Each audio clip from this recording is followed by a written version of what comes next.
शाहजहान राहा को लेकर एक रेस्टोरेंट में पहुंच जाता है और इसका हाथ पकड़कर कहता है कि राहा, मैं तुमसे बहुत मोहब्बत करता हूं, क्या तुम मुझसे शादी करोगी? इससे पहले राहा कुछ कहे अरमान वहां पहुंच जाता है। शाहजहान और राहा को इस तरह देखकर इसका दिल टूट जाता है। वो फौरन वहां से निकल जाता है। राहा भी इसके पीछे रेस्टोरेंट से बाहर निकलती है और कहती है, अरमान जैसा तुम समझ रहे हो वैसा कुछ नहीं है। अरमान कहता है, राहा ये तुम्हारी जिंदगी है, तुम्हारा जो भी फैसला होगा वो मुझे मंजूर है, मैं बस तुम्हें खुश देखना चाहता हूँ। इसी वक्त राहा के पास एक अनजान नंबर से कॉल आती है।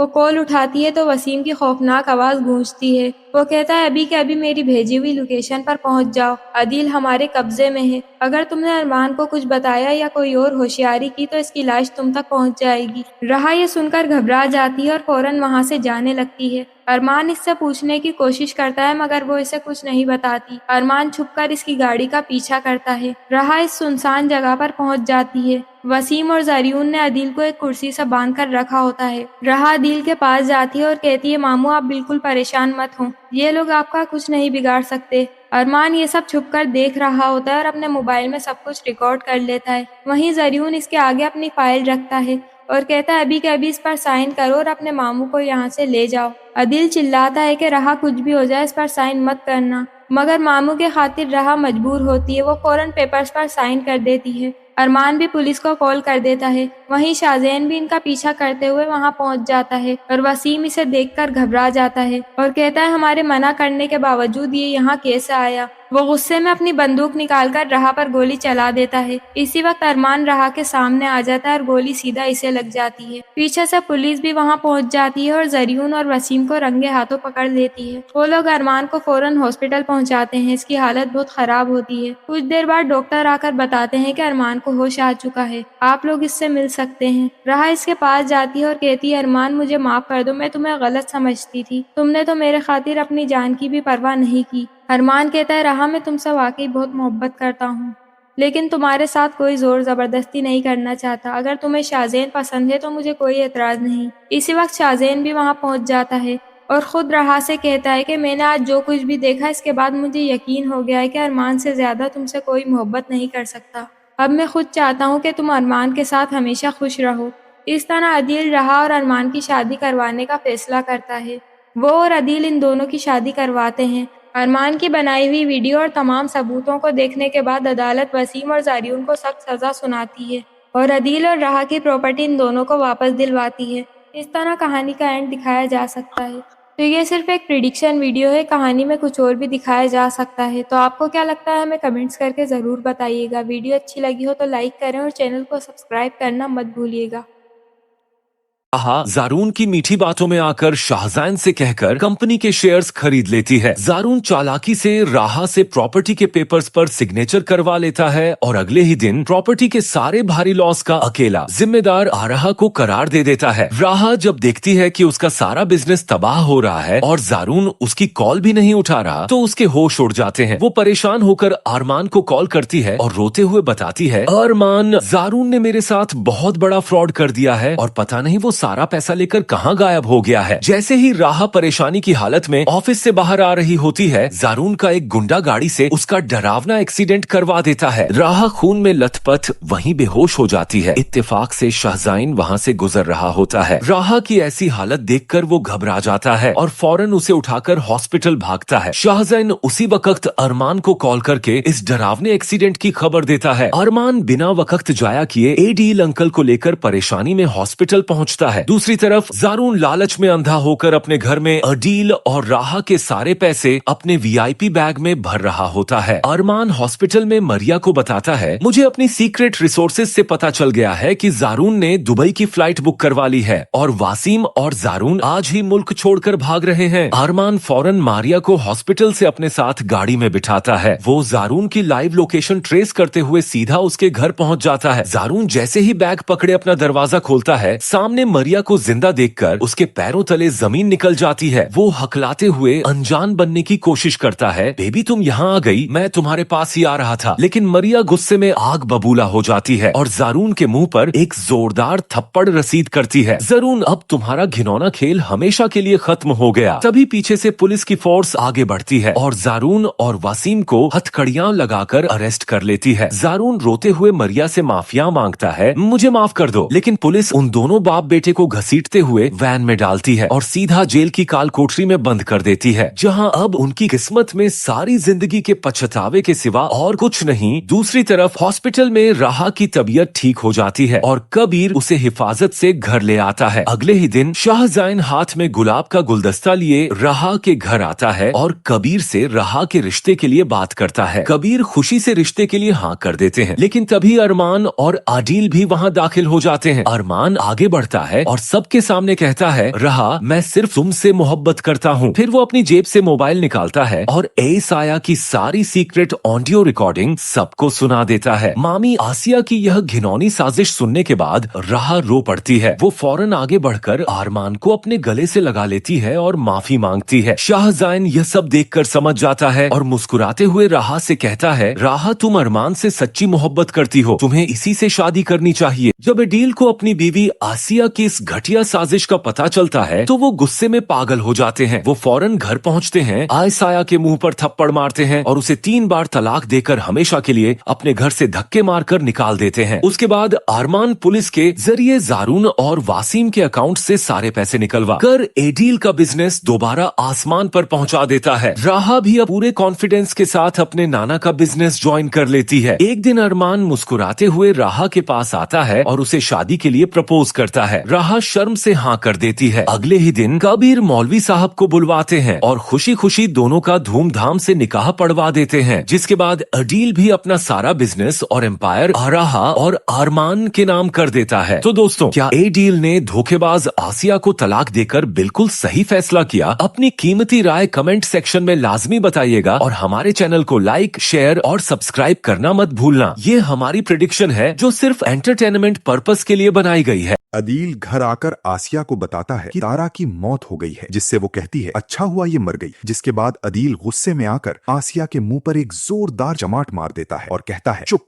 अब मैं अपनी मरहूम बहन के बारे में कोई और अल्फाज नहीं सुनूंगा। दूसरी तरफ मारिया पाकिस्तान आ जाती है। तभी अरमान बतूल को लेकर रेस्टोरेंट में जाता है, लेकिन इत्तेफाक से वहां पर राहा और शहजैन भी आए हुए होते हैं। शहजैन राहा को प्रपोज करने लगता है तो तभी राहा उन दोनों को देख लेती है। वो उनके पास जाती है और बतूल से कहती है, तुम इस अरमान के साथ क्या कर रही हो? इसका मतलब तुम जरून को धोखा दे रही हो। अरमान उसे समझाने की कोशिश करता है, लेकिन राहा उसकी एक नहीं सुनती। जिसके बाद राहा वहां से शहजैन के साथ चली जाती है। घर पहुंचकर वो जरून से कहती है, मैं कंपनी ज्वाइन करने के लिए तैयार हूं। जिसके बाद वो शहजैन से कहकर उस कंपनी के शेयर खरीद लेती है। तभी शहजैन अपनी मोहब्बत का इजहार करता है तो राहा उससे शादी करने के लिए तैयार हो जाती है। लेकिन कहानी में यहाँ एक सबसे डरावना ट्विस्ट आता है। अगले ही दिन अरमान अचानक राहा के पास आता है और उसे जरून की सारी हकीकत बता देता है। अरमान गरज कर कहता है, राहा, जरून ने धोखे से कंपनी के सारे शेयर्स और प्रॉपर्टी बेच दी है और जिस मारिया की बात मैं कर रहा था वो जरून की असली कीवी है। जरून सारा पैसा लेकर हमेशा के लिए पाकिस्तान से फरार हो रहा है। ये सुनते ही राहा के पैरों तले जमीन निकल जाती है और उसके होश उड़ जाते हैं। दूसरी तरफ जरून अपने कमरे में वीआईपी बैग में सारा कैश और टिकट्स डालकर हसीन ख्वाब देखते हुए एयरपोर्ट निकलने के लिए तैयार हो रहा होता है। लेकिन जैसे ही वो दरवाजा खोलता है, सामने अपनी पहली बीवी मारिया को जिंदा देखकर उसके होश उड़ जाते हैं। मारिया गुस्से में आग बबूला होकर आगे बढ़ती है और जरून के मुंह पर एक ऐसी जोरदार चमाट मारती है कि जरून पीछे जा गिरता है। मारिया चीख कर कहती है, तुमने मेरा और बतूल दोनों का हक मारा है, अब तुम्हारा खेल खत्म। तभी पीछे से अरमान और राहा भारी पुलिस फोर्स के साथ वहां दाखिल हो जाते हैं। पुलिस फौरन आगे बढ़ती है और भागने की कोशिश करते हुए जरून को ऑन द स्पॉट हथकड़ी लगाकर घसीटते हुए हवालात में डाल देती है। अपना सारा लालच मिट्टी में मिलता देख और अपने जवान बेटे जरून को हथकड़ियों में पुलिस के डंडे खाते देखकर वसीम को इतना गहरा सदमा लगता है कि वो अपना दिल पकड़कर जमीन पर गिर जाता है। वहीं दड़दड़कर वसीम की डरावनी मौत हो जाती है। इनका लालच इन्हें हमेशा के लिए तबाह कर देता है। इन सब धोखेबाजों के खात्मे के बाद अरमान राहा को हिफाजत से वापस घर लेकर आता है। अदील अंकल को जब पता चलता है कि अरमान ने ना सिर्फ कंपनी बचा ली बल्कि जारून को उसके अंजाम तक पहुंचा दिया, तो वो खुशी से रोते हुए आगे बढ़ते हैं और अरमान को अपने गले से लगा लेते हैं। राहा को अपनी गलती का एहसास होता है। वो समझ जाती है कि शहजैन नहीं बल्कि अरमान ही उसकी हिफाजत करने वाला सच्चा साथी है। जाती है। अदील अंकल की दुआओं के साथ अगले ही दिन अरमान और राहा का धूमधाम से निकाह पढ़ा दिया जाता है। घर में दुख के बदले अब हमेशा के लिए खुशियां लौट आती हैं और कहानी एक खूबसूरत हैप्पी एंडिंग पर खत्म होती है। तो दोस्तों, क्या वसीम की मौत और जारून का जेल जाना उनके लालच की बिल्कुल सही सजा थी? और क्या शहज़ैन और बतूल की शादी होनी चाहिए? अपनी राय कमेंट सेक्शन में लाजमी बताइएगा। और अगर आप राहा और अरमान का हनीमून ट्रिप और उनका आने वाला बेबी देखना चाहते हैं तो इसके लिए हमारे चैनल को लाइक, शेयर और सब्सक्राइब करना मत भूलना। तो दोस्तों, ये हमारी प्रेडिक्शन है जो गलत भी हो सकती है। ये सिर्फ एंटरटेनमेंट पर्पस के लिए बनाई गई। वसीम और उसका बेटा जरियून अपने मंसूबे में बज़ाहिर कामयाब हो चुके थे। कारोबार के तमाम इख्तियारात, तमाम अकाउंट्स, तमाम जायदाद, सब कुछ उनके कब्जे में आ चुका था। वो दोनों बाप बेटा बड़े इत्मीनान से बैठे थे, जैसे कोई बहुत बड़ी जंग जीत ली हो। लेकिन उन्हें क्या खबर थी कि उनकी जीत का जश्न सिर्फ चंद लम्हों का मेहमान है, क्योंकि किस्मत उनके दरवाजे पर एक ऐसा तूफान लेकर आने वाली थी जो उनकी सारी चालाकी बहा ले जाएगा। इसी लम्हे अचानक दरवाजा जोर से खुलता है और एक नौजवान लड़की गुस्से से भरे चेहरे के साथ अंदर दाखिल होती है। उसकी आंखों में नफरत, हाथों में कागजात और आवाज में इंतकाम की आग होती है। जैसे ही जरियून उसे देखता है, उसका रंग जर्द पड़ जाता है। सांस रुक सी जाती है, क्योंकि वो लड़की कोई आम लड़की नहीं थी, बल्कि वही लड़की थी जिसे उसने अमेरिका में धोखा देकर उसकी सारी जायदाद हथिया ली थी। वो आगे बढ़कर जरियून का गिरेबान पकड़ लेती है और चीख कर कहती है, तुम्हें क्या लगा था मैं तुम्हें ढूंढ नहीं पाऊंगी? मैं तुम्हारा पीछा करते करते यहाँ तक आ गई हूँ, और याद रखो मैंने पुलिस में कंप्लेन भी कर दी है। ये सुनकर बतूल के पैरों तले जमीन निकल जाती है। उसे यकीन ही नहीं आ रहा होता कि जिस शख्स पर उसने अपनी जिंदगी लुटा दी वो दरअसल एक फ्रॉडी निकला। जरियून फौरन ड्रामा रचाता है, अपनी आवाज में मजलूमियत भरकर कहता है, ये लड़की झूठ बोल रही है, ये सब राहा की साजिश है। लेकिन अगले ही लम्हे वो लड़की एक कागज उसके मुंह पर फेंकती है। वो निकाहनामा होता है। ये देखते ही बतूल की आंखों के आगे अंधेरा छा जाता है और वो वहीं जमीन पर गिरकर बेहोश हो जाती है। लड़की जाते जाते जरियून को आखिरी वार्निंग देती है, अब तैयार रहो, जो तुम्हारे साथ होने वाला है वो तुमने कभी सोचा भी नहीं होगा। और ये कहकर वो दरवाजा जोर से बंद करके निकल जाती है। कमरे में खौफनाक खामोशी छा जाती है और पहली बार वसीम और जरियून को एहसास होता है कि उनका बनाया हुआ महल अब रेत की तरह बिखरने वाला है। दूसरी तरफ जब आसिया को ये खबर मिलती है कि वसीम और जरियून ने सब कुछ लूट लिया है तो उसकी सारी अकड़ एक लम्हे में खत्म हो जाती है। वो चीखने लगती है, दीवारों से सर टकराने लगती है और बार बार एक ही जुमला दोहराती है, मैं लुट गई, मैं बर्बाद हो गई, मैंने अपनी बेटी की जिंदगी अपने हाथों से तबाह कर दी। अदील, जो अब पहले से बेहतर हो चुका होता है, गुस्से और दुख के मिले जुले जज्बात के साथ अपनी बीवी को देखता है और कहता है, ये सब तुम्हारी जिद, तुम्हारी लालच और तुम्हारी गलतियों का नतीजा है।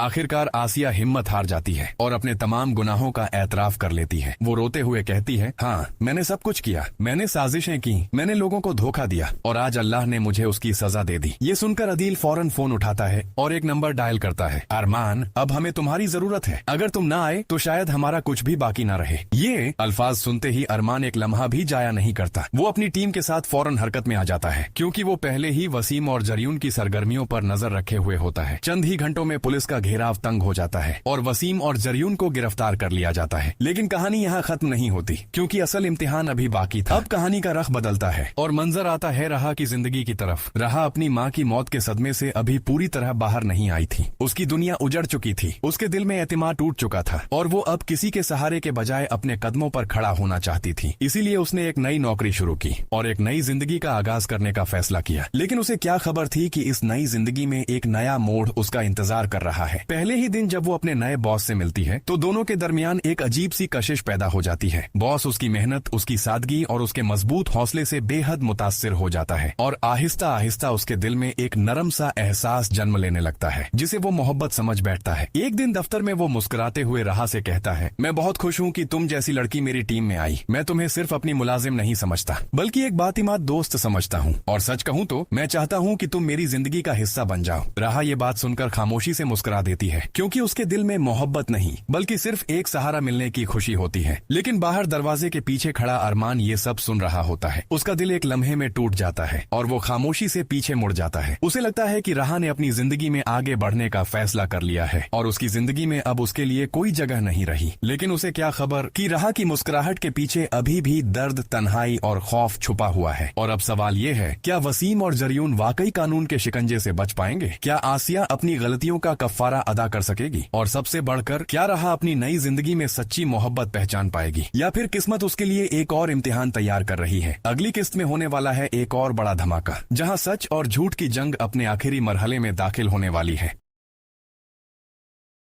काशिफ से धोखा मिलने के बाद सिद्रा को समझ आ जाता है कि राहा काशिफ के बारे में बिल्कुल ठीक कहती थी, तो वह उससे माफी मांगती है। इस पर राहा सिद्रा को माफ कर देती है और उसे गले लगा लेती है। यहाँ राहा नाना जान का ऑफिस ज्वाइन कर लेती है। राहा को जब पता चलता है कि वसीम और जरियून नाना की प्रॉपर्टी पर कब्जा करना चाहते हैं तो वह बहुत परेशान हो जाती है। यहाँ जरियून की पहली बीवी मरिया बतूल के पास जाती है और उसे बताती है, मैं जरियून की बीवी हूँ और मेरा एक बेटा भी है। इस पर बतूल हैरान रह जाती है। यहाँ नरमीन सिद्रा के मुंह पर थप्पड़ मारती है और कहती है, तुम्हें हमारी इज्जत का कोई ख्याल नहीं है। इस पर कबीर कहता है कि इसकी जल्द से जल्द किसी अच्छे लड़के से शादी कर दो। इस पर सिद्रा बहुत रोने लगती है। यहाँ राहा अरमान को कॉल करती है और बताती है कि वसीम और जरियून नाना जान की प्रॉपर्टी पर कब्जा करना चाहते हैं। इस पर अरमान कहता है, मैं तुम्हें इसलिए कह रहा था कि ऑफिस ज्वाइन कर लो। तभी राहा ऑफिस के सारे मामलात अपने हाथ में ले लेती है और वसीम से कहती है, कंपनी मेरे नाम है, इसलिए अब मैं ही इस कंपनी को लीड करूंगी। इस पर वसीम और जरियून बहुत परेशान हो जाते हैं। यहाँ बतूल जरियून के पास जाती है और पूछती है, तुमने पहले से शादी की हुई थी? इस पर जरियून को गुस्सा आ जाता है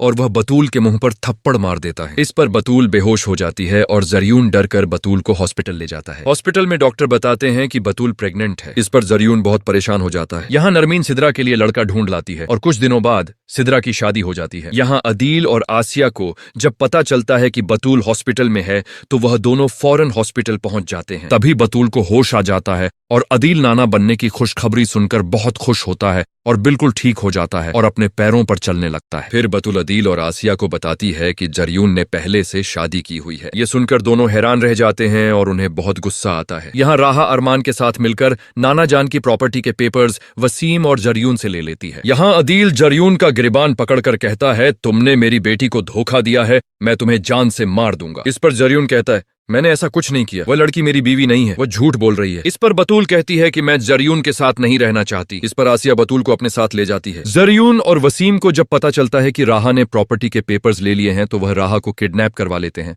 और प्रॉपर्टी के पेपर्स राहा से लेकर नाना जान की सारी प्रॉपर्टी अपने नाम करवा लेते हैं। यहाँ अरमान को जब पता चलता है कि राहा किडनैप हो गई है तो वह जरियून की लोकेशन ट्रेस करके उस फार्म हाउस पहुंच जाता है जहां उसने राहा को किडनैप किया होता है। फिर अरमान राहा को आजाद करवा लेता है। यहाँ जरियून और वसीम नाना जान की सारी प्रॉपर्टी बेचकर मुल्क से बाहर जाने के लिए एयरपोर्ट जाते हैं। तभी अरमान उनकी लोकेशन ट्रेस करवाता है तो लोकेशन एयरपोर्ट की निकलती है। यहाँ एयरपोर्ट पर जरियून और वसीम फ्लाइट पर जाने ही वाले होते हैं कि अरमान पुलिस के साथ वहां पहुंचकर उन दोनों को पकड़ लेता है और उन्हें अदालत ले जाकर नाना जान की प्रॉपर्टी दोबारा राहा के नाम करवा लेता है। फिर अदालत वसीम और जरियून को उम्र कैद की सजा सुना देती है और पुलिस दोनों को हथकड़ी लगाकर जेल ले जाती है। यहाँ अरमान और राहा प्रॉपर्टी के पेपर्स लेकर अदील के पास जाते हैं और बताते हैं कि वसीम और जरियून ने आपके घर को बेचने की कोशिश की। इस पर अदील बहुत हैरान हो जाता है और अरमान बताता है कि आपका एक्सीडेंट भी वसीम ने करवाया था। इस पर अदील को बहुत गुस्सा आता है। अदील अरमान और राहा का शुक्रिया अदा करता है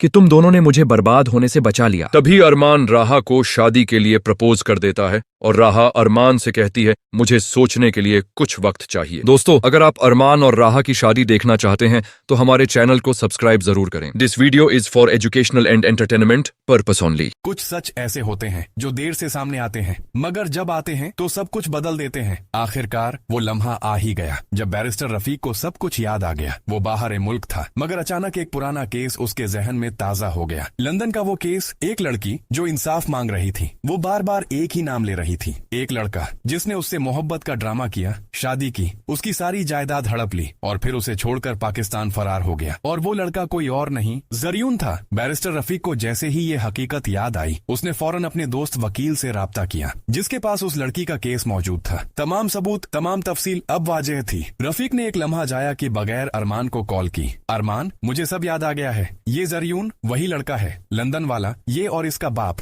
दोनों बहुत बड़े फ्रॉडिये हैं। अरमान एक लम्हे के लिए खामोश हो गया। ये आप क्या कह रहे हैं? और फिर सच उसके सामने खुलता चला गया। हर धोखा, हर फ्रॉड, हर साजिश। रफीक ने उसे खबरदार किया, ये लोग अब आखिरी वार करने वाले हैं। ये सब कुछ समेट कर भागने की कोशिश करेंगे। तुम्हें जल्दी करना होगा। अब अरमान जानता था कि एक गलत कदम सब कुछ खराब कर सकता है। वो जज्बात में आकर कोई कच्चा काम नहीं करना चाहता था, क्योंकि वो जानता था कि अगर उसने सीधा हमला किया तो आसिया इसे जाति दुश्मनी का रंग दे देगी। इसलिए उसने खामोशी से खेल शुरू किया। तहकीकात, सबूत, निगरानी, हर चीज स्टेप बाय स्टेप, और साथ ही उसने वक्त दिया ताकि सच खुद सामने आए। और फिर वही हुआ। वसीम और जरियून चुपचाप सब कुछ समेटकर, जायदाद हड़प कर फरार होने के लिए तैयार हो गए। लेकिन इस बार वो अकेले नहीं थे। अरमान हर कदम पर नजर रखे हुए था, और जैसे ही उन्होंने आखिरी कदम उठाया, छापा पड़ गया। सब कुछ रंगे हाथों पकड़ा गया। हर सबूत, हर जुर्म अब सामने था। इसी लम्हे घर के अंदर एक और तूफान उठ चुका था। अदील गुस्से में था। उसने आसिया का गिरेबान पकड़ लिया। ये सब कुछ तुम्हारी वजह से हुआ है। और फिर अरमान ने वो सच भी बेनकाब कर दिया जो सबसे ज्यादा तकलीफ देह था। उस दिन राहा के साथ जो कुछ हुआ वो सब आसिया की साजिश थी। ये सुनते ही सब कुछ जैसे रुक गया, और आयरनी सबसे बड़ी सजा बन गई। जिस लड़के के लिए आसिया ने अपनी बेटी बतूल का रिश्ता तय किया था, वही लड़का सबसे बड़ा धोखेबाज निकला। बतूल की जिंदगी अपनी ही माँ के फैसले की वजह से बर्बाद हो गई। आसिया के लिए ये लम्हा किसी अजियत से कम नहीं था, मगर अदील के लिए भी नहीं। वो फैसला कर चुका था, मैं इस औरत को एक लम्हा भी यहाँ नहीं रहने दूंगा। मैं इसे तलाक देता हूँ। मगर एन उसी वक्त राहा आगे बढ़ी। उसने हाथ जोड़ दिए। मामू नहीं, ऐसा ना करें। सब हैरान रह गए। मैंने मामी को माफ कर दिया है। ये अल्फाज किसी मौजिजे से कम नहीं थे। अदील रुक गया। फिर उसने एक शर्त रखी, अगर तुम मुझे माफ कर दो तो मैं इसे माफ कर दूंगा। राहा की आंखों में आंसू आ गए, मगर उसने सर झुकाकर कहा, मैं आपको माफ करती हूँ। और उसी लम्हे एक टूटा हुआ घर दोबारा जुड़ने लगा। फिर वो दिन आया जब अदील ने बड़ी धूमधाम से राहा और अरमान की शादी करवाई। खुशियां लौट आईं। घर फिर से आबाद हो गया, मगर हर कोई खुश नहीं था। आसिया, जिसने अपनी चालों से सब कुछ जीतना चाहा, सब कुछ हार चुकी थी। उसकी अपनी बेटी उससे नाराज थी। उसकी दुनिया उसी के हाथों टूट चुकी थी। और अब उसे समझ आ गया था, जो हम दूसरों के लिए खोदते हैं, आखिरकार हम खुद उसी में गिर जाते हैं। और यूं एक कहानी जो झूठ, धोखे और नफरत से शुरू हुई थी, सच, माफी और मोहब्बत पर खत्म हुई। बाद सयान आंखों में खून लिए फौरन लाला के अड्डे की तरफ निकल जाता है। इसके बाद लाला उससे कहता है, ये जानना है तो आओ, मैं तुम्हें बताता हूँ एलिफ कहाँ है। दूसरी तरफ जिक्रिया गाजी यूसुफ से बोलता है, साहब आपने सयान बाबा को लाला की तरफ भेजकर बहुत अच्छा किया। अब सयान बाबा गुस्से में अपनी मोहब्बत के खातिर लाला की जान ले लेंगे। इससे हमारे एक तीर से दो निशाने होंगे। तभी गाजी यूसुफ बोलता है, एलिफ को हमेशा के लिए खत्म कर देंगे। गाजी यूसुफ जोर से हंसता है और जिक्रिया को ऑर्डर देता है कि एलिफ से प्रॉपर्टी पेपर पर साइन करवाओ और उसकी जान ले लो। तभी बॉस, एक बहुत बड़ा ट्विस्ट आता है। जिक्रिया एलिफ के पास प्रॉपर्टी पेपर पर सिग्नेचर करवाने आता है। तभी पीछे से लाला और सयान भी वहां पहुंच जाते हैं। जिक्रिया के होश उड़ जाते हैं। लाला अपनी पूरी फोर्स के साथ खड़ा होता है। लाला अपनी गन निकालकर सीधा जिक्रिया के पास आता है और उसके मुंह पर एक जोरदार थप्पड़ मारता है। लाला गुस्से से चिल्लाता है, मरियम मेरी मुंह बोली बहन थी और तू उसकी बेटी को मारने चला था। गाजी यूसुफ ने सोचा था वो मेरे नाम का बिल फाड़ देगा, लेकिन लाला की नजरें हर जगह हैं। लाला उसी वक्त जिक्रिया को गोलियों से भून देता है और एलिफ को बचा लेता है। अचानक सयान भागता हुआ आता है। वो देखता है कि लाला ने एलिफ को बचाया है और जिक्रिया की लाश जमीन पर पड़ी है। एलिफ रोते हुए सयान के गले लग जाती है और चीख कर कहती है, सयान ये सब लाला ने नहीं, तुम्हारे अब्बू गाजी यूसुफ ने करवाया था। सयान ये सच सुनकर बिल्कुल टूट जाता है और उसके होश उड़ जाते हैं। पीछे से लाला आगे बढ़ता है और सयान के हाथ में एक फाइल थमा देता है। सयान, ये लो गाजी यूसुफ के खिलाफ उसके सारे काले धंधों और मरियम के फेक पेपर्स के सबूत। अगर तुम सच में एलिफ से मोहब्बत करते हो तो जाओ और इस कब्जा माफिया को गिरफ्तार करवाओ। सयान अपनी मोहब्बत और सच्चाई की खातिर फौरन पुलिस स्टेशन जाता है। पुलिस उसी वक्त बिना किसी देरी के सयान के साथ गाजी यूसुफ की हवेली पहुंच जाती है। गाजी यूसुफ पुलिस को देखकर घबरा जाता है, लेकिन जब वो सयान को इंस्पेक्टर के साथ देखता है तो उसके पैरों तले जमीन निकल जाती है। सयान इंस्पेक्टर की तरफ इशारा करता है और गाजी यूसुफ को उसी वक्त अरेस्ट कर लिया जाता है। कोर्ट में इन पक्के सबूतों की बिना पर जज इंस्टेंट एक्शन लेता है और गाजी यूसुफ को सलाखों के पीछे भेज दिया जाता है। गाजी यूसुफ के जेल जाने के बाद सयान एलिफ का हाथ पकड़कर उसे वापस घर ले आता है। लाला एक बाप की तरह आगे बढ़ता है और उसी वक्त फौरन मौलवी साहब को बुलवाकर सयान और एलिफ का निकाह पढ़वा देता है। कबूल है कि आवाज के साथ दोनों हमेशा के लिए एक हो जाते हैं और सयान गाजी यूसुफ की सारी दौलत और रेस्टोरेंट वापस एलिफ के नाम कर देता है। दोनों खुशी खुशी अपनी नई जिंदगी शुरू करते हैं। दोस्तों, क्या सयान ने अपनी मोहब्बत की खातिर अपने बाप को जेल भेजकर सही फैसला किया? अपनी राय कमेंट्स में जरूर बताएं। वीडियो पसंद आई हो तो लाइक करें और हमारे चैनल पाक ड्रामा रिव्यूज को सब्सक्राइब करना न भूलें। ये हमारी प्रिडिक्शन है जो सिर्फ एंटरटेनमेंट पर्पस के लिए बनाई गई है। अरमान मारिया से सच जानने के बाद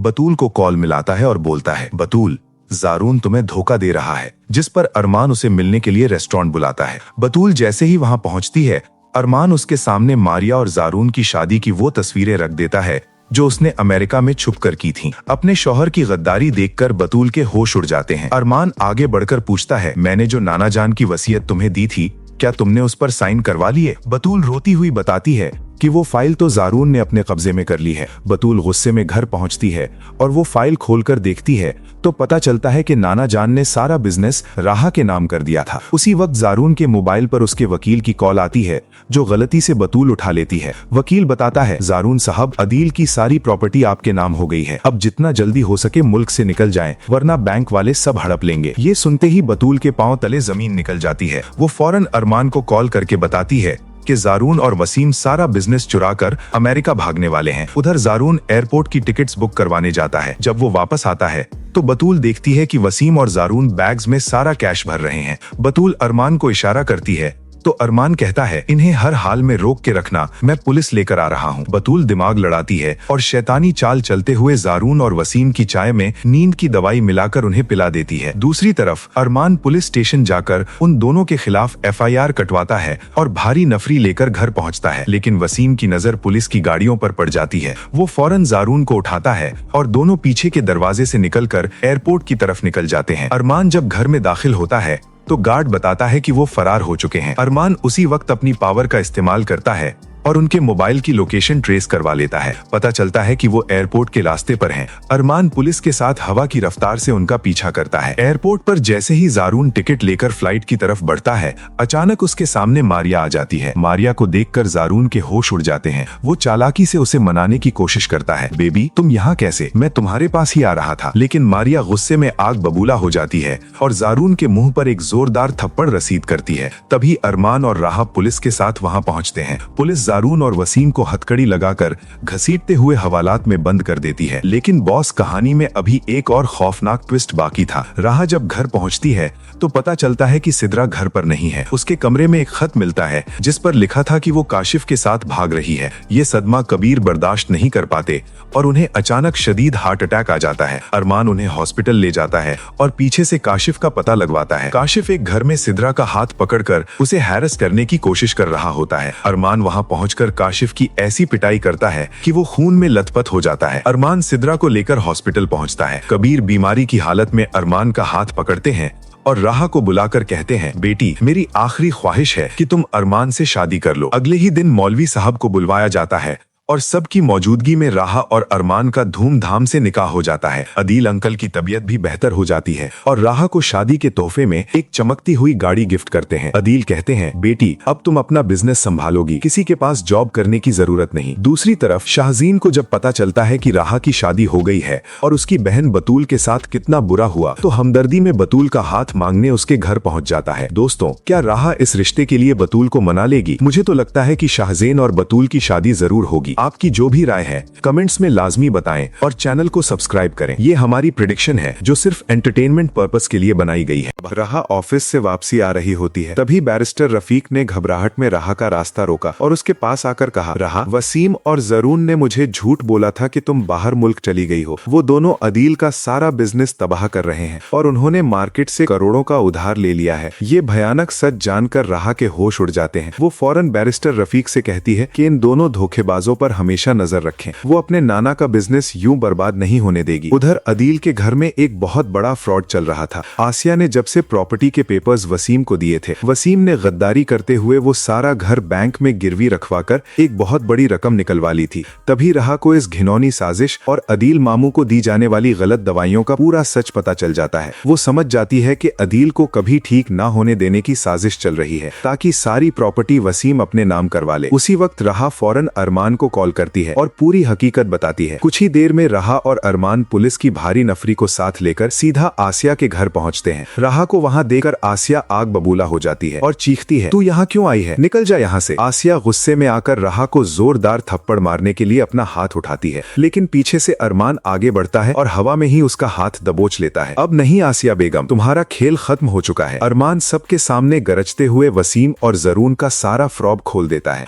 और बताता है कि उन्होंने कैसे घर घर बैंक में गिरवी रख दिया है। ये सारी बातें बतूल दरवाजे के पीछे से सुन लेती है। अपने शौहर का ये धोखा जानकर बतूल के होश उड़ जाते हैं। वो रोती हुई फौरन जरून के पास आती है और उसके मुंह पर एक जोरदार थप्पड़ रसीद करती है। जरून गुस्से से चीखता है, मैंने ये सब दौलत हथियाने के लिए किया था, मुझे सिर्फ तुम्हारे पैसों से मोहब्बत थी। तुम जैसी लड़कियां तो कितनी आई और कितनी गईं। ये सुनते ही पुलिस आगे बढ़ती है और वसीम और जरून को फ्रॉड करने के जुर्म में ऑन द स्पॉट हथकड़ी पहनाकर अपने साथ ले जाती है। अचानक राहा अदील मामू को वहां से निकालती है और एक बेहतरीन डॉक्टर के पास ले जाती है। सही इलाज मिलते ही अदील की तबीयत फौरन बेहतर होने लगती है। अपना बुरा अंजाम देकर बतूल और आसिया शर्मिंदगी से सर झुका लेती हैं। वो रोते हुए राहा के पास आती हैं और माफी मांगती हैं। हमें माफ कर दो, हमने तुम्हारे साथ बहुत गलत किया। राहा का दिल बड़ा होता है, वो उन्हें माफ कर देती है और बतूल को गले लगाकर कहती है, तुम मेरी बहन की तरह हो, मैं तुम लोगों को इन जानवरों के सामने बेसहारा कैसे छोड़ सकती थी। घर वापस आने के बाद अचानक अरमान अपनी अम्मी जैनब के साथ राहा के घर रिश्ता लेकर पहुंचता है। अरमान राहा के सामने हाथ जोड़कर कहता है, मुझे सारी हकीकत पता थी, लेकिन मैंने तुम पर यकीन ना करके बहुत बड़ी गलती की थी, मुझे माफ कर दो। तभी कबीर आगे बढ़ता है और राहा से कहता है, राहा बेटा, इसे माफ कर दो। बैरिस्टर रफीक ने जो वसीम और जरून के खिलाफ ठोस सबूत लाकर दिए थे,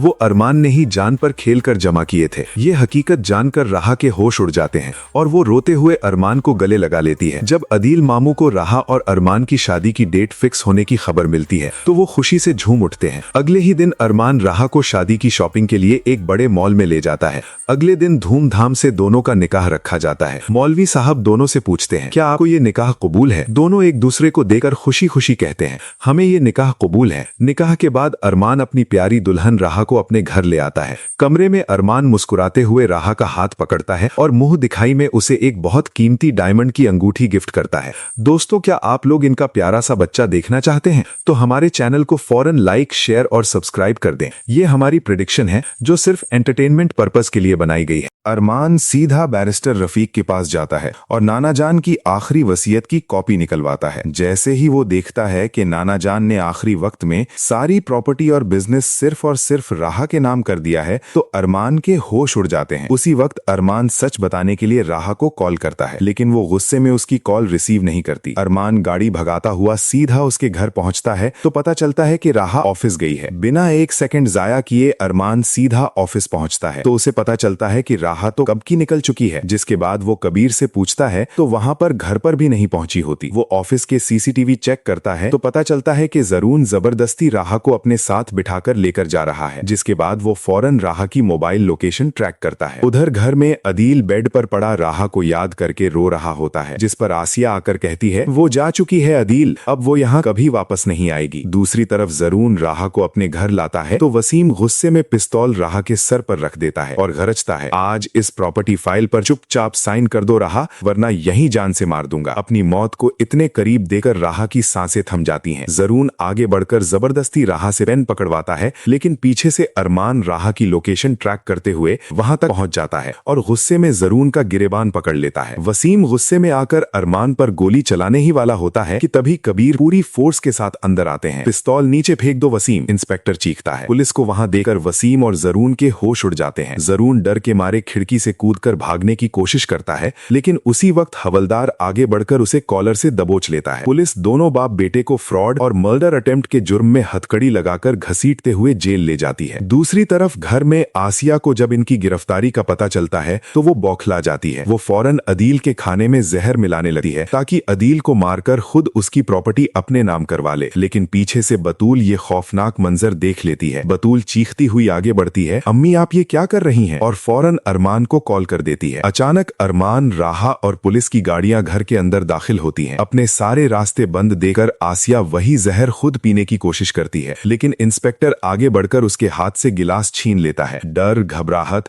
और अपनी बर्बादी का सदमा आसिया बर्दाश्त नहीं कर पाती और उसे उसी वक्त एक शदीद हार्ट अटैक आ जाता है। आसिया का चेहरा टेढ़ा हो जाता है और वो हमेशा के लिए व्हील चेयर पर पैरालाइज हो जाती है। उसके किए की सजा उसे फौरन मिल जाती है और पुलिस उसे अरेस्ट कर लेती है। इन सारे जालिमों के खात्मे की खबर सुनते ही अदील अंकल पर एक अजीब सा असर होता है और उनकी बीमारी अचानक ठीक हो जाती है। वो खुद अपने पैरों पर चलकर बेड से उठते हैं। अदील रोते हुए आगे बढ़ते हैं और अरमान को अपने सीने से लगा लेते हैं। अरमान बेटे, तुमने आज इस मजबूर बाप का सब कुछ बचा लिया। तुमसे सच्चा और बहादुर इंसान मेरी राहा के लिए कोई नहीं हो सकता। राहा भी अपनी गलतियां पर शर्मिंदा होती है और रोते हुए अरमान से माफी माफी मांगती है। तभी अदील अंकल फौरन काजी साहब को घर बुलवा लेते हैं। सबकी आंखों में खुशी के आंसू होते हैं। काजी साहब दोनों से पूछते हैं, क्या आपको ये निकाह कबूल है? अरमान और राहा एक दूसरे की तरफ मुस्कुराते हुए देखते हैं और एक साथ कहते हैं, हमें कबूल है। इसके बाद उन दोनों की शादी मुकम्मल हो जाती है। तो दोस्तों, क्या आप इनका बेबी देखना चाहते हैं? और क्या बतूल ने अपनी सगी माँ आसिया का सच पुलिस को बताकर सही फैसला किया या उसे चुप रहना चाहिए था? अपनी कीमती राय कमेंट्स में जरूर बताएं और ऐसी ही धमाकेदार वीडियोस के लिए हमारे चैनल को फौरन सब्सक्राइब करें। ये हमारी प्रेडिक्शन है जो सिर्फ एंटरटेनमेंट पर्पस के लिए बनाई गई है। कभी कभी सच इतना करीब होता है कि बस एक लम्हा और सब कुछ बदल जाता है। राहा ने फैसला कर लिया था, वो शाहजीन से शादी करेगी और यही वो लम्हा था जिसने अरमान को तोड़ कर रख दिया। वो सीधा शाहजीन के ऑफिस पहुंचता है, दरवाजा खोलकर राहा के केबिन में दाखिल होता है। राहा सामने बैठी होती है और उसके साथ शाहजीन। अरमान की आवाज में पहली बार बेबसी होती है। मुझे तुमसे बात करनी है, राहा ठंडे लहजे में कहती है। कहो, मैं सुन रही हूँ। अरमान की नजर शाहजीन पर जाती है। मैं अकेले में बात करना चाहता हूँ, राहा फौरन जवाब देती है। मैं अपने मंगेतर के साथ बैठी हूँ, तुम इसी के सामने बात करो। ये अल्फाज अरमान के दिल में तीर की तरह लगते हैं। वो एक कदम आगे बढ़ता है। तुम उससे शादी नहीं कर सकती, तुम सिर्फ मुझसे शादी करोगी। ये सुनते ही शाहजीन गुस्से में आ जाता है। अरमान का गिरेबान पकड़ लेता है, मगर राहा उसे रोक देती है। छोड़ दें, मैं बात करती हूँ। फिर वो अरमान की तरफ देखती है और उसकी आवाज बर्फ की तरह ठंडी हो जाती है। मैं तुमसे शादी नहीं करूंगी, कभी नहीं। अरमान जैसे जम जाता है। तुमने मुझे कभी ये साबित ही नहीं किया कि तुम बेगुनाह हो। तुम भी सब जैसे ही निकले। हर लफ्ज अरमान को अंदर से तोड़ रहा था। और शाहजीन, वो मुझसे मोहब्बत करता है, मैं उसके साथ खुश रहूंगी। ये सुनकर अरमान खामोश हो जाता है और पहली बार वो बिना कुछ कहे वहाँ से चला जाता है। मगर उसके अंदर सब कुछ टूट चुका होता है। वक्त गुजरता है। राहा ने अपने दुश्मनों से बदला ले लिया था। हर वो शख्स जिसने उसके साथ बुरा किया अपने अंजाम को पहुंच चुका था। मगर फिर भी न जाने क्यों उसकी खुशी अधूरी लग रही थी। शादी का दिन आ जाता है। राहा दुल्हन बनी बैठी है, सब कुछ मुकम्मल है, मगर उसके दिल में एक अजीब सा खालीपन है। दूसरी तरफ अरमान अपने दिल पर पत्थर रख चुका है, मगर वो आखिरी बार खुद को साफ करना चाहता है। वो नहीं चाहता कि राहा उसके लिए कोई गिला लेकर जाए। राहा ब्यूटी पार्लर जाने लगती है। अरमान आगे बढ़ता है। मैं छोड़ देता हूँ। राहा फौरन पीछे हटती है। या फिर तुम फिर वही करोगे जो उस दिन किया था? अरमान की आंखों में दर्द आ जाता है। तुम अब भी मुझे मुजरिम समझती हो? राहा का जवाब आखिरी बार होता है, तुमने कभी साबित ही नहीं किया कि तुम बेगुनाह हो। ये सुनकर अरमान सिर्फ एक बात कहता है, मैं तुम्हारी खुशी में खुश हूँ, मैंने तुम्हारी माँ से वादा किया था। और वो खामोश हो जाता है। फिर वो लम्हा आता है, निकाह का वक्त। राहा खामोश बैठी है, मौलवी साहब सामने, शाहजीन उसके साथ। बस एक लफ्ज और सब कुछ बदल जाएगा। अचानक राहा का मोबाइल बजता है। वो देखती है, एक नामालूम नंबर। वो कॉल उठाती है और अगले ही लम्हे आसिया की आवाज गूंजती है। हर जुमला एक धमाका, अगवा की हिदायतें, कत्ल की सुपारी, पैसों की डील और फिर अरमान को मारने का हुक्म। राहा के हाथ कांपने लगते हैं, उसकी सांस रुक जाती है। ये सब कुछ मामी ने किया? उसकी आंखों के सामने सारी हकीकत खुल जाती है। अरमान बेगुनाह था, वो हमेशा उसके लिए लड़ता रहा और आज वो उसे छोड़कर जा रही थी। राहा अचानक खड़ी हो जाती है। सब लोग हैरान। वो सीधा अरमान की तरफ बढ़ती है और जाकर उसका गिरेबान पकड़ लेती है। ये सब क्या है? तुमने ये सब मुझसे क्यों छुपाया? तुमने मुझे इंसाफ दिलाया मगर अपने लिए कुछ नहीं किया। अरमान खामोश। मैं तुम्हारी खुशी चाहता था, मैं तुम्हें तकलीफ नहीं देना चाहता था। ये सुनकर राहा टूट जाती है। उसकी आवाज भर आती है, और जो मैंने तुमसे मोहब्बत की उसका क्या करूं? ये अल्फाज शाहजीन भी सुन लेता है और उसी लम्हे वो सब कुछ समझ जाता है। वो आहिस्ता से खड़ा होता है, अरमान के पास आता है और कहता है, अब तुम इससे शादी करोगे? सब हैरान। मैं दो मोहब्बत करने वालों के बीच नहीं आ सकता। और फिर वही होता है जिसका सबको इंतजार था। निकाह बदल जाता है, दुल्हन वही मगर दूल्हा बदल जाता है। अरमान और राहा एक दूसरे के सामने, आंखों में आंसू मगर दिल में सुकून। कभी कभी मोहब्बत को जीतने के लिए उसे छोड़ना पड़ता है और जब वो वापस आती है तो हमेशा के लिए होती है।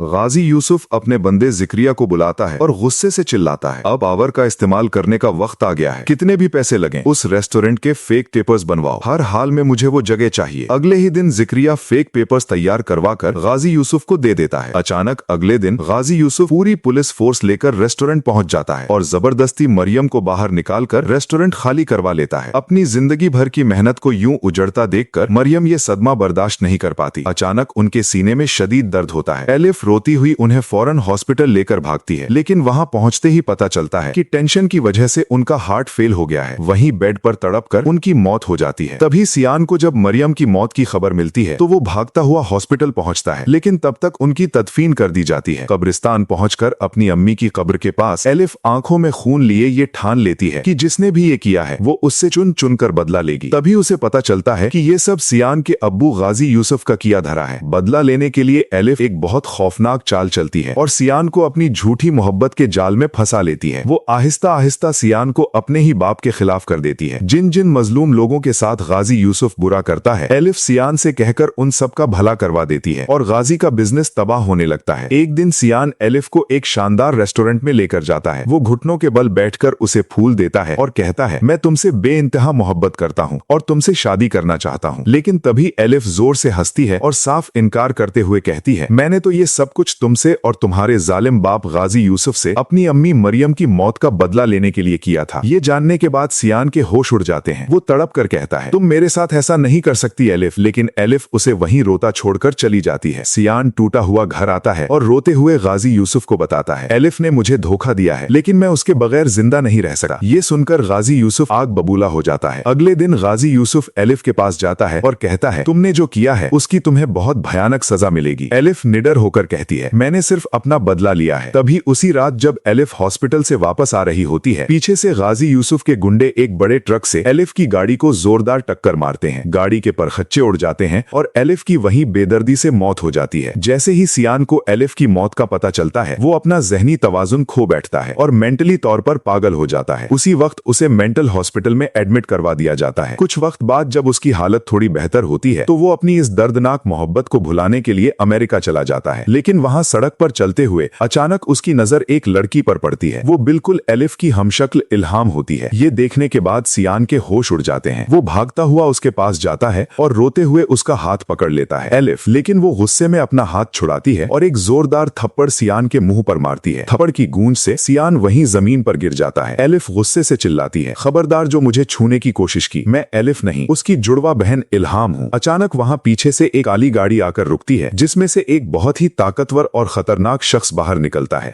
वो सीधा आकर सियान की कॉलर पकड़ लेता है। सियान उस शख्स का चेहरा देखते ही बुरी तरह कांपने लगता है, क्योंकि वो कोई और नहीं बल्कि एलिफ और इल्हाम का सगा बाप होता है, जो अमेरिका का सबसे बड़ा डॉन बन चुका होता है। उसने पाकिस्तान में अपनी बेटी एलिफ की मौत की सारी खबर निकलवा ली होती है। वो सियान की कनपति पर उसी वक्त गन रखता है और चिल्लाता है, गाजी यूसुफ ने मेरी एक बेटी को मारा है, अब मैं उसके बेटे की लाश पाकिस्तान भेजूंगा। सियान के पास भागने का कोई रास्ता नहीं बचता और वो आंखें बंद कर लेता है। दोस्तों, अब क्या होगा? क्या एलिफ का बाप सियान को वहीं गोली मार देगा या इल्हाम सियान को इस मौत से बचा लेगी? अपनी राय कमेंट्स में जरूर बताएं। वीडियो पसंद आई हो तो लाइक करें और अगली वीडियो के लिए हमारे चैनल पाक ड्रामा रिव्यू को सब्सक्राइब करें। ये हमारी प्रेडिक्शन है जो सिर्फ एंटरटेनमेंट पर्पस के लिए बनाई गई है।